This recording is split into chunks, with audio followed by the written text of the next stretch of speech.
Hello, Dave. Hello, Matt. How you doing? Pretty good. That's good. How are you doing? Oh, fair to middling.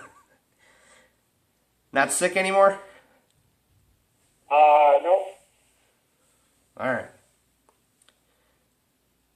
Well, that'll do it for another edition of Please Hold for Dave Cerebus. I think if I posted a video that short, everybody would be like, "What happened? What happened?" Oh, well, we're good. That would be funny. Did you? Are you recording yet? Yeah. I recorded right on the last ring. Okay, good. All right. Did you get this thing from Eddie Hanna about Hanna-Barbera doing a live-action film called Cerebus? Yes, I did. I couldn't believe that. Talk about your comic arts metaphysics. That was the article mentions Mother Jugs and Speed, which I don't know how, but I saw sometime like 20 years ago, and channel surfing, and it came on, and my mom was like, "Oh yeah, this is a great movie," and I watched it. I'm like, "This is a really weird movie," and I'm like, and I didn't realize Joseph Barbera was the executive producer. Right. It would have to be a while back because you couldn't use that for a title on a movie today. Well, and then looking into it after the thing Eddie sent me, they made a pilot for a TV show based on Mother Jugs and Speed. Well, they did. And they made a pilot, and the network didn't pick it up, but it got released on a home video thing, and Joseph Barbera is credited as the executive producer on that. And I looked at, like I said, I remember this movie, so I looked it up, and yeah, apparently reading between the lines, it sounds like the network thought it could be like MASH, where yeah, the movie's for adults, but we can water it down and make a TV show. Right. I would be really interested to find out what they've got on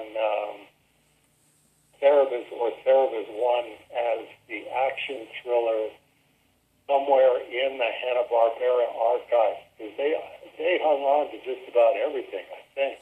I would assume that they hung on everything. If I remember right, the article says they did a statue of was how they sold Cerebus I or Cerebus I, because that's Eddie can't figure out if it's supposed to be a 1 or an I. Right. Yeah, that's hard to tell. And they said that they sold all of the properties. Yeah, the other one was Dante's Trip. Yeah, which was a rock opera. Was the third, the trifecta there. And, sold it in a revolutionary way with graphics. So you would assume that it exists somewhere. And that would be very, very funny. Like 2 years before Cerebus happened, as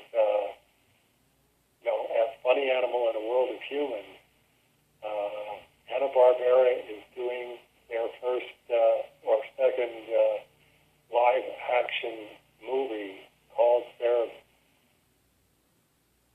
Well, then the comic art metaphysics is eventually Hanna-Barbera gets bought by Turner, and Turner merges with Time Warner, who owns DC, who almost bought Cerebus way back in the day. Right. It's almost a full circle on that. Now, if Time Warner had bought Lucasfilm... Yes. Let's not go there. We'll save that for November. There you go. Okay, so I was going to, you got the list of questions that you got from people. I didn't know if we wanted to tackle that first. I went digging for, where is it? The Brian Dunbar email that he wrote to you, where he was looking for Dave Sim Conversations and Cerebus the Barbarian Messiah, essays on the epic graphic satire of Dave Sim and Gerhardt. One of those epic length titles. That was who actually did that one?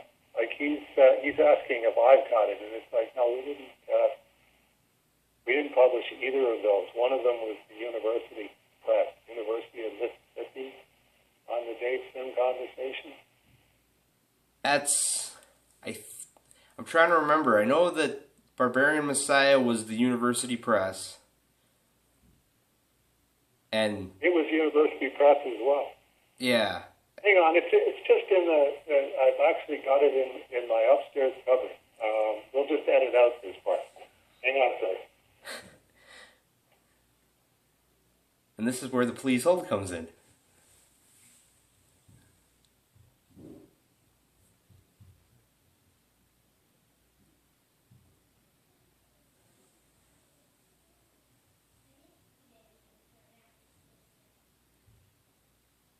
Yeah, Eric Hoffman edited it.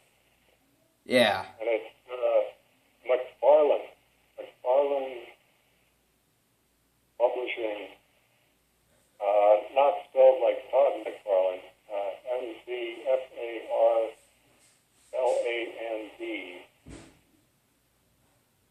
So I would say to Brian that that's what he would want to check. To see if that's still available. Let me see where the ISBN number is 978-0-7864-6889-8. So if he's looking for one of those, that's where I would start looking is McFarland and finding out if they still got it on their book list.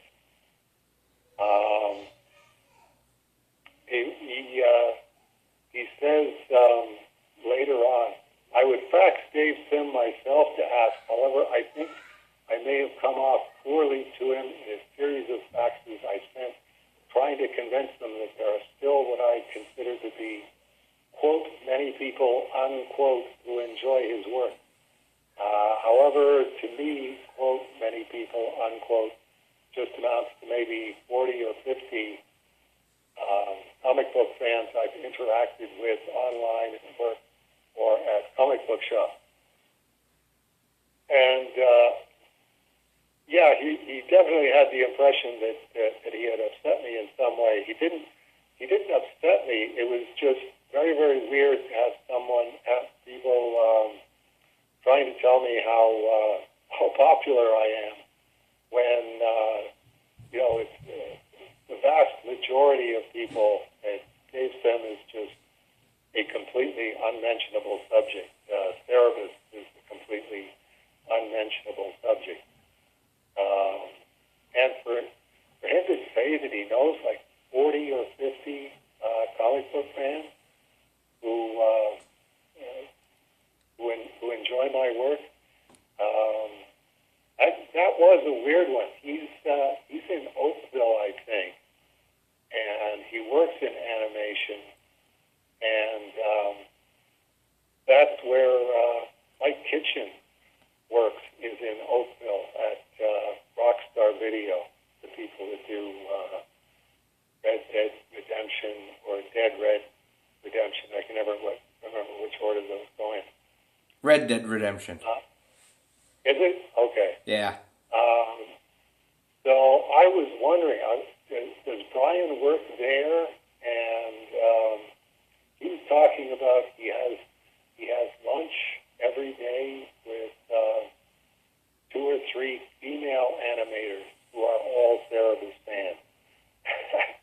At this point, it's getting really, really weird when I'm going, all right, I'm trying to believe this, and I'm trying not to say, oh, come on, you're just making this up. But that was his story, so that was really reaction was just more. If you actually have even indirect contact with 40 or 50 comic book fans who have a high opinion of Dave Sim and Cerebus, can you tell them about the postcards from hell, and can you tell them about Cerebus in hell? Because I think we would. Let me pose this to you as a question. Do we agree on this? That the number of people who would speak highly of Dave Sim and would speak highly of his work is down to a very, very short number of people, and the thing that I keep talking about is that you have things that go viral online, and Cerebus is the opposite of that. Cerebus is la riz, where it just goes absolutely nowhere. You can say, oh yeah, this is graphic novel, 6,000-page graphic novel. I read it 2 or 3 times. It's great. That won't go anywhere. That as soon as you say that, it just falls to the carpet and lies there dying. So, I think my point with Brian and my point with anybody who's in that situation, if you think that Cerebus doesn't need a lot of help in those areas, no, seriously, this is something that I think is really, really good. I think every comic fan should own the complete Cerebus. It's a great comic.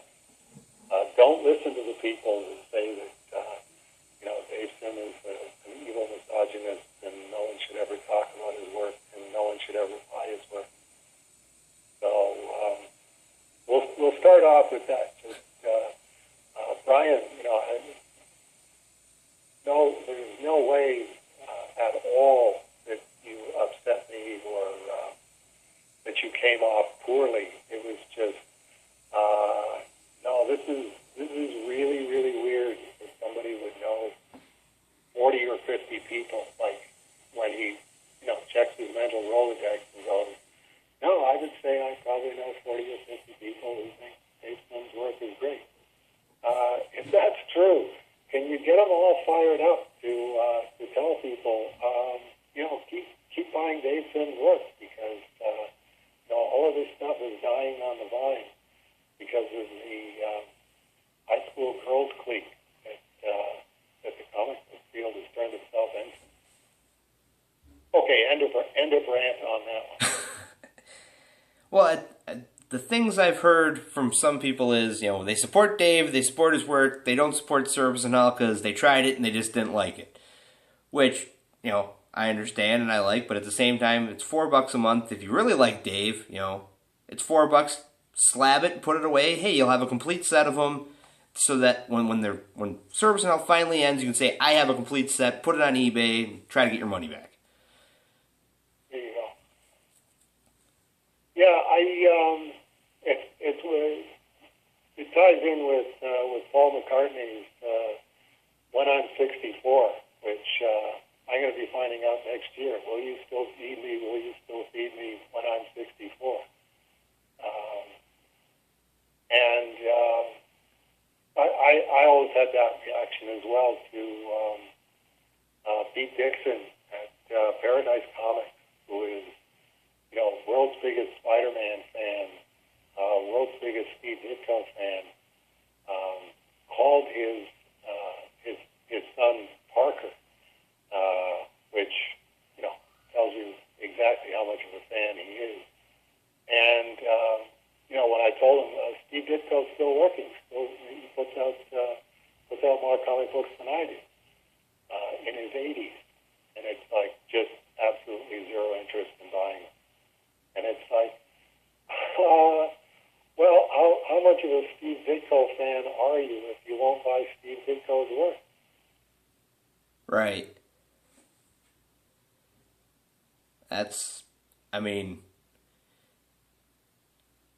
Yeah, if you like, it's like saying, well, I like The Flash. Okay, well, what do you like about him? Oh, I like the art. Well, he draws other stuff. Depending on the artist. Right. Oh well. It's just the nature of people, I guess. Well, that's trying to think. There was somebody who was talking about Stephen King, and they tried a Stephen King book and they didn't like it. It's like he's written 50 of them. Yeah, a lot of them are similar, but not all of them are the same. There's got to be one you like. Well, and the thing that you said either on the last Please Hold for Dave Sim or the one before that, where it's they stopped reading Cerebus after Church and State, where they stopped reading Cerebus wherever they stopped reading it. And, the book was just completely unreadable as far as they were concerned. And as you said, but you didn't read them. How do you know